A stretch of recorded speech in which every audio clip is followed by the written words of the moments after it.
¿no? Que además en este caso pues va a ser muy breve, ¿no? No me voy a ceñir estrictamente a las diapositivas para ir más deprisa, porque si no es mucho más lento, como ya comprobamos en otra ocasión, pero la idea es dar, como digo, una visión general. Entonces, yo voy a seguir las propias diapositivas, no un texto aparte, y, como les digo, inicialmente empezaremos, como es lógico, por el principio, y partimos de una visión, vamos a decir, originaria del fenómeno nobiliario y su gestación, que es el similar al resto de la Europa, vamos a decir, occidental, con esa sociedad estamental en la que se divide lo que viene a formar luego el antiguo régimen, es decir, oratores, velatores y laboratores, y más concretamente vamos a dar en empezar, como si fuera el principio, aunque no lo sea estrictamente, obviamente, en los Hugo Capetto, como principio, digamos, de la monarquía francesa tal como la conocemos, como digo, por acelerar, y lo que me importa destacar de cara al tema de la nobleza estrictamente es que se forma, lógicamente, de esa clase guerrera, pero también de la clase administrativa, por reducida que fuese periférica o palatina, que ejercen, en definitiva, unos y otros, esa soberanía delegada o autónoma en origen, porque el reino de Francia, aunque como tal tiene una entidad política evidente, en realidad, como vemos, está formado fruto de la descomposición del Imperio Romano. Se forman una serie de estados que en la práctica funcionan autónomamente bajo los grandes señoríos, que luego serán absorbidos por la corona en un proceso muy lento, pero que son ellos mismos también fuente de nobleza y ejercen soberanía en el estricto sentido de la palabra. Si vemos esto que acabo de decir más gráficamente, cuando se elige a Hugo Capetto, vemos que las zonas azules es lo que él tenía bajo su gobierno estricto, lo cual nos da una medida de la falta de poder efectivo que acompañaba a esa corona, ¿no? Quizá no era casual que le eligieran por esa debilidad. En cualquier caso, estas imágenes creo que son ilustrativas y las siguientes nos permiten ver que, a pesar del paso de los siglos, la formación o la extensión del poder de la corona fue muy lenta y procelosa, fruto o bien de guerras o bien de matrimonios, que es el procedimiento por el que va realmente absorbiendo el poder de los grandes señores con los que en la práctica está compitiendo durante todo ese periodo, ¿no? Entonces, entrando ya en lo que nos interesa, aquí vemos también, de nuevo, como ya incluso casi 1500, el poder de la corona es más que limitado, ¿no? En cualquier caso, como digo, la nobleza, como la conocemos en la actualidad, sigue o tiene dos etapas, a nuestro juicio, que hay que distinguir claramente.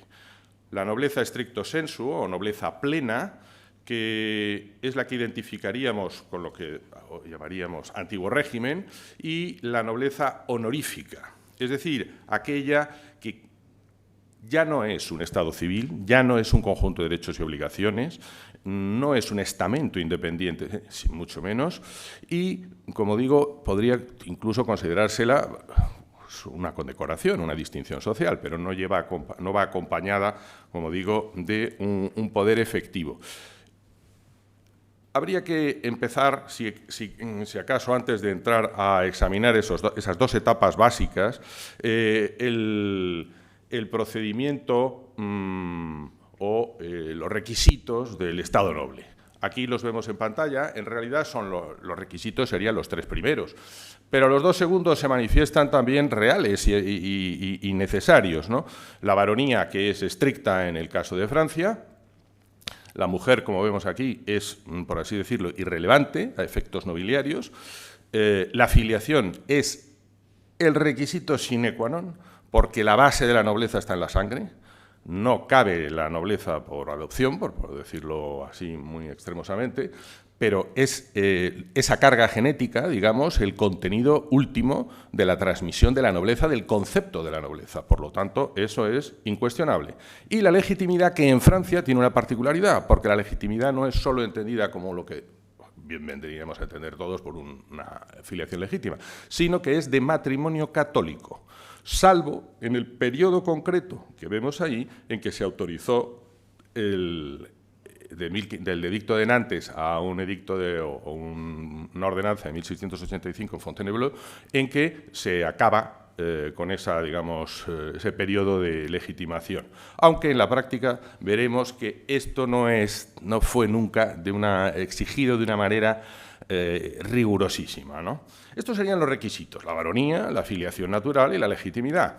Pero luego nos encontramos con estos otros 2, y hago hincapié en ello, que es la acreditación de la nobleza, porque, como veremos, cuando se hace la gran investigación con Colbert bajo Luis XIV, con una finalidad estrictamente fiscal, como viene ocurriendo, y veremos luego, en toda la regulación, el objetivo último siempre tiene un trasfondo fiscal, como digo, había que acreditar la nobleza. La finalidad del censo o de la gran investigación no era otra que no permitir la exención fiscal de aquellos que se atribuían la condición nobiliaria y que tuvieran que tributar.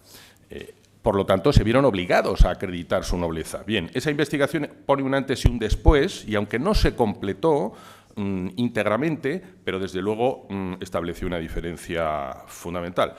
A esta fue acompañada también de una exigencia de registro de las armas, que de nuevo tenía un contenido fiscal, porque había unas tasas precisas. Hay que explicar también en este sentido que la capacidad heráldica en Francia era general. Es obligatorio el registro de las armas para la nobleza, pero la burguesía podía registrar sus armas también y las personas morales también. Y luego el More Nobilium, de nuevo, porque es una de las finalidades de la acreditación o uno de los medios de acreditación, pero también del mantenimiento. Es decir, el no ejercicio de las funciones y del sistema de vida que se esperaba llevaba a perder la nobleza también, o podía llevar a ello, ¿no?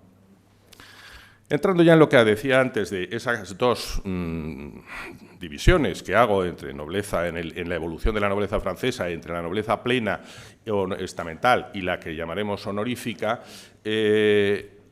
la podemos a su vez subdividir, y la doctrina francesa más autorizada así lo hace y así la sigo, en la nobleza inmemorial, que llamaríamos nosotros, que es de extracción, es decir, aquella que no se le pone o no se le puede fijar una fecha concreta de nacimiento de la condición, pero que es aceptada plenamente y reconocida así, y que pudo en su momento tener un origen a lo mejor plebeyo, pero que esa familia ya se perdió en la noche de los tiempos su condición nobiliaria y por lo tanto no se discute, ¿no? Estaría la nobleza después por concesión. Esta lo que implica es que si te la conceden es que no eras noble, es decir, hay ahí una evidencia, ¿no? Si te dan la nobleza es porque no la tienes. Por lo tanto, esta partiría obviamente del principio, como hemos dicho antes, de que la corona te ennoblece como un acto de gracia, que luego, como ocurrió, y de nuevo vemos que la fiscalidad aflora constantemente, luego, como digo, ocurrió que en varias ocasiones, aquí los vemos, los años, ¿no? 1598, 1600, etcétera, la corona, con un ánimo de recaudar impuestos, exige un pago para mantener esa nobleza que se le fue concedida a lo mejor 2 generaciones antes. Es decir, que hay un punto de debilidad, por así decirlo, en esta concesión que está sujeta un poco a una especie de exacción arbitraria posterior, ¿no? Pero así fue. Al lado de esta gran investigación que se hizo, y en la que obviamente se excluyó a toda una serie de personas que se atribuían una nobleza que no les correspondía, también es verdad, y hay que decirlo, que estos mismos intendentes de la corona viajaban con unas cartas patentes en blanco de concesión de la nobleza, por las que mediante el pago de una cantidad más o menos exorbitante se podía conseguir la nobleza pagando, simple y llanamente. Convivía la exigencia por un lado, pero vemos de esto, lo que podemos deducir es que en realidad la preocupación no era la nobleza, la preocupación era cobrar. Por pasiva, porque si perdías el estatuto de nobleza, te veías condenado a tributar como un ciudadano del tercer estado, y si por el contrario querías pagar, entonces se te daba. Con lo cual es curioso, en fin, que conviviera de una manera tan evidente esa situación en términos jurídicos. La nobleza de cargo sería otra manera de acceso, es quizá la forma más dinámica de la nobleza, que viéndose siempre como algo estático, en la práctica no era así. De hecho, no solo la concesión graciosa de la corona, sino un sistema, vamos a decir, un cursus honorum, permitía acceder a la nobleza, y aquí ya vemos, con más o menos detalle, que hay dos formas. Una sería aquellos cargos a los que podrías acceder, sea porque pagases por obtenerlos o por otras circunstancias te ennoblecían ipso facto, e incluso con carácter hereditario, y luego, digamos, la ordinaria, que sería en dos categorías en función de la relevancia de los cargos que desempeñases. Una de primera categoría o grado, que más o menos son 20 años, no, más o menos, no, vamos, son 20 años de ejercicio en el cargo o la muerte prestando servicio en el mismo, que te confería esa nobleza con carácter hereditario, aunque eso sí, había que obtener una carta de honor al terminar ese periodo, no era una cuestión que ocurriese de manera automática, sino que era necesario que, digamos, la administración reconociera esa condición o la prestación de ese servicio, o en aquellos cargos de menor importancia, que sería la de segundo grado, que es esto mismo, pero repetido dos veces, es decir, dos generaciones que ejercen durante 20 años un cargo nobilitante que se ve precisado, como digo, de esa carta de honor final, pero que al final ennoblece a la persona en primera o segunda generación con carácter hereditario. Estarían los cargos palatinos, que sería lo que más nos sonaría a todos. Evidentemente, los que están cerca de la púrpura, pues o bien eran nobles, que era la condición en principio inicial, o bien el desempeño de determinados cargos les ennoblecía. O esta, vamos a decir, ya hemos aludido antes a la investigación y al pago para obtener la nobleza, pues aquí nos encontramos, por ejemplo, con una fórmula concreta en la Chancillería en que llegaron a venderse por 300.000 francos el cargo y nadie esperaba, evidentemente, que fueras a ejercerlo, pero automáticamente ennoblecía, y de ahí viene esa savonnette vilain, que es esa, digamos, esa burla de quien lavaba sus orígenes por la compra de la nobleza. Los cargos militares se ennoblecen de dos maneras, básicamente. Por la condecoración de San Luis, de la Orden de San Luis, que después de 3 generaciones ennoblecían con unos requisitos bastante rigurosos. Con Luis XIV se habilitó esa fórmula, pero se exigían 20 años de servicio. A los generales que no eran nobles se les ennobleció automáticamente, y a los que accediesen también se ennoblecían, y a los oficiales se les exigían 30 años de servicio con, me parece que eran 10 o 20 de capitán, o sea, es decir, era muy exigente y difícil. Y curiosamente, al final del periodo, poco antes de la Revolución, se les suprimió la capacidad Ahí hubo un retroceso en ese sentido. Se le suprimió la capacidad de acceder a la nobleza unos 8 años antes de que estallara la Revolución a los oficiales. No se permitía que pudiesen acceder por este procedimiento. Duró nada, porque evidentemente la Revolución acabó con este retroceso, por así decirlo. Los cargos judiciales estamos en la misma situación. En definitiva, el panorama es que el ejercicio delegado de las funciones soberanas, fuera en la periferia o fuera en París, al lado del rey, en determinadas funciones o cargos venían a ennoblecer por el procedimiento que hemos expuesto. Lo mismo pasaba con las oficinas de finanzas, es decir, estamos en lo mismo que en los cargos judiciales. En el trabajo que se publique, pues ya verán con todo detalle esto el que esté interesado. Y los cargos municipales estamos en lo mismo, más restrictivo, y además con el tiempo se hizo más restrictivo, y salvo algunas ciudades concretas como Toulouse, porque los capituls los saco así porque son más, vamos a decir, es un caso más paradigmático, pero también es una evolución, no es una cosa estática. Hubo ciudades a las que se les retiraba ese privilegio, que normalmente derivaba de la fidelidad de esas ciudades al rey en determinados conflictos. No era gratuito, era casual, no era casual, mejor dicho, obedecía a razones objetivas, ¿no?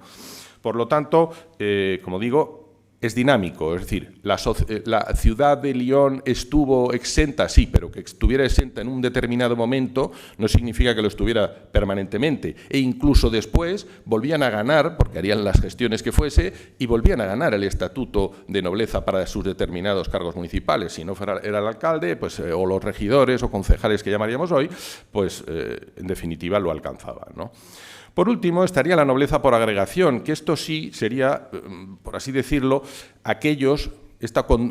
condujo a que cuando se produce la gran investigación, aquellos que evidentemente no podían probar ese acceso que habían tenido. Pongo un supuesto para que sea más gráfico. Si las tierras de privilegio, que son aquellas que estaban anejas a títulos, puesto que en Francia el título, históricamente, estamos hablando de este periodo, requería de un estado, de una tierra, feudo, de un asiento. Si esas tierras, por lo que sea, eran adquiridas por un burgués, este no ganaba el título, era señor del condado de, que iba implícitamente unido a esa tierra, ¿no? Bien, pues si ese señor, vamos a poner, ese burgués, con el paso del tiempo, habiendo pagado su franco feudo a la corona, habiendo hecho homenaje, y después de X generaciones en que ha vivido, y esto nos lleva al more nobilium, ha vivido como un noble a todos los efectos, y ha ejercido ha hecho esos signos externos de nobleza, o que caracterizan a la nobleza, y se le ha venido a tener al final por noble por la comunidad, muy probablemente cuando llega la gran investigación, se le reconoce la condición de noble, porque en la práctica se ha ido ennobleciendo por esa usurpación, o que es una usucapión en realidad, o una adquisición por prescripción, porque han pasado ya prácticamente un siglo, diversas generaciones, y se ha incorporado así. También hay que decir que con motivo de la gran investigación hubo gente o familias que fueron excluidas y se les impusieron sanciones muy, muy importantes, y por supuesto se les radiaron de esas.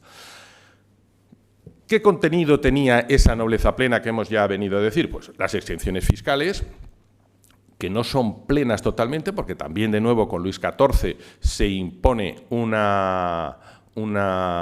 impuesto específico para la nobleza, que estaba exenta de la talla, que surgió como un impuesto para sufragar la Guerra de los 100 años, pero que como todo impuesto luego ya se queda para siempre, y ellos, su aporte, evidentemente, era el concurso al esfuerzo guerrero. Pero con posterioridad, como digo, con Luis XIV se impuso un impuesto de capitación a la nobleza específico que tuvieron que soportar. Pero sí es verdad que del resto de las imposiciones estaban exentos y además disfrutaban de las propias rentas señoriales. Esto también hay que ponerlo en cuarentena, porque esto no es una situación estática. Los derechos señoriales se fueron reduciendo con el paso del tiempo, y el acceso a esas rentas no era tan pacífico como pueda parecer. La reserva, como ocurre un poco por toda Europa, la reserva de cargos civiles y militares, ese cursus honorum que hemos visto, evidentemente convive con una serie de cargos que son de acceso exclusivo para la nobleza. Y luego este empleo de signos externos, que son los que sirven, por ejemplo, a los que se acude al sistema de la agregación o usucapión, para hacerles ver al resto de la comunidad su condición nobiliaria. Como digo, este conjunto de derechos y obligaciones viene a desaparecer, obviamente, con la Revolución, que acaba con la nobleza como tal, primero privándola de sus derechos y prácticamente de manera automática por el propio rey, todo hay que decirlo, evidentemente en una situación de coacción generalizada, pero es así, se abole formalmente la nobleza como tal. Esta nobleza honorífica vuelve a surgir, como digo, después con la Restauración, pero primero es interesante destacar que el imperio, y eso sí me gustaría señalarlo, el primer imperio, ¿se entiende? Napoleón no crea una nobleza, todo lo contrario, era absolutamente contrario a la nobleza y jamás no hay un solo texto jurídico de Napoleón en el que hable de nobleza para nada. Todo lo contrario, en los 100 días, de nuevo, a pesar de que habían ennoblecido la corona a los títulos del imperio, él abole nuevamente la nobleza antigua. ¿Qué quiero decir con esto? Que él lo que crea es un sistema de distinción, un sistema premial, utilizando la terminología del antiguo régimen, concediendo títulos, unos títulos concretos, porque hay otros que él estima que no proceden, por ejemplo los marquesados, y con una exquisita regulación de esta y de su heráldica y de la tributación, incluso de los mayorazgos, que vuelve a restituir. O sea, es una cosa muy contradictoria, porque por un lado se niega la nobleza, pero se hace una réplica total de ese sistema bajo un principio nuevo, que él viene a considerar que es el mérito adquirido en ese minuto, porque los otros también obedecían al mérito, solo que históricamente, obviamente. Pero, en fin, así es como lo hace. Y hay esa equivocación de hablar de los títulos del imperio como títulos de nobleza. No son títulos de nobleza. De hecho, el que la Restauración les confiriera nobleza, en el fondo, es una aberración. El emperador no hubiera querido eso jamás y no lo quiso. Si lo hubiera querido, lo hubiera hecho y no lo quiso. Él, cuando se habla de la nobleza del imperio, es verdad que ya son nobleza, pero son nobleza porque los ennobleció la Restauración, la Carta Constitucional por el rey, ¿no? Como ando ya apretado, de tiempo, solo me gustaría destacar eso. Las repúblicas posteriores, las restauraciones vienen, como digo, a restaurar esa nobleza honorífica sin contenido, ya no hay vinculación a la tierra, no es necesario tener un estado para adquirirla. Hay ciertas oscilaciones en ese sentido y luego las repúblicas posteriores no reconocen la nobleza. La ignoran, es alegal, pero sí hay una curiosidad que querría destacar y es el tema de las investiduras. En Francia es factible a día de hoy, por un procedimiento reglado, acudir a solicitar el reconocimiento de la sucesión en títulos nobiliarios por derecho, por línea derecha de baronía. No hay colateralidad aquí, pero se puede hacer. Y no es necesario, además, que sea el título de tu progenitor. Puede ser de un ascendiente directo, pero que haya habido un lapso de tiempo en el que por lo que sea, no se ha reconocido. Y esto no significa que los demás títulos no existan. Esto lo que significa es que estos títulos tienen el derecho, y de hecho se inscriben en el registro civil, a utilizarse de manera oficial y pública. Y se unen, como digo, al estado civil de la persona. Pasaré por encima estos apartados porque son secundarios. Como ya he dicho, también en relación a los títulos estaban vinculados en principio a la tierra. Cuando se hace honorífica ya todos pasan a ser ad hominem, aunque en los territorios que no eran o que provenían del Sacro Imperio, ya en el antiguo régimen existían títulos ad hominem y se respetaban por la corona, aunque debían de ser reconocidos. No me voy a extender con los títulos porque es una cosa que más o menos es conocida. Solo destacar un tema en cuanto al título de príncipe. El título de príncipe solamente... Termino ya. Decir, sí, que el título de príncipe es solamente Joinville puede probar documentadamente que es príncipe. Luego hay una treintena de familias que sí reivindican como una costumbre, uso histórico, esa condición. los pares de Francia decir que fueron abolidos definitivamente en el 48, en realidad lo fueron en el 30, porque lo que se crea después es una figura vitalicia sin ningún prestigio. Como vemos, la regulación del imperio es extremadamente detallada para esa no nobleza, pero sí esa aristocracia, sería lo correcto. Y luego, sí llamar un punto sobre el tema del carácter vitalicio de los tratamientos en la declinación de títulos, que luego, en cambio, no ha sido respetado y se han seguido manteniendo esas declinaciones. En realidad, en buena doctrina, no hay declinación alguna, el título se ostenta por su titular y punto, aunque hubo esos periodos muy concretos en que se autorizó. De estos aspectos aquí, solo destacar que ese decreto de 1852, que es el que sigue rigiendo, es el que abroga... Todo lo vamos a ver en la publicación. Y luego terminar con las investiduras. Una curiosidad es la nobleza pontificia francesa, que convive con la nobleza originaria y que es reconocida por la corona, y tras la absorción por la corona, pues se mantuvo allí. En el terreno universitario tiene la curiosidad de que los rectores y doctores en Derecho sí podían tener nobleza hereditaria, cosa que no ocurría en las grandes universidades. Y la situación actual, pues estoy aquí ante la autoridad en la materia y no hago más que trasladarles el cuadro actual, que sería un poco este que están viendo aquí. La Asociación de la Nobleza Francesa es la del representante actual y la composición es la que ven aquí, unas 1.640 familias de antiguo régimen y unas 1.077 de la Restauración, son los que componen actualmente, podríamos decir, esa nobleza. Estas serían las conclusiones de esos 6.000 miembros.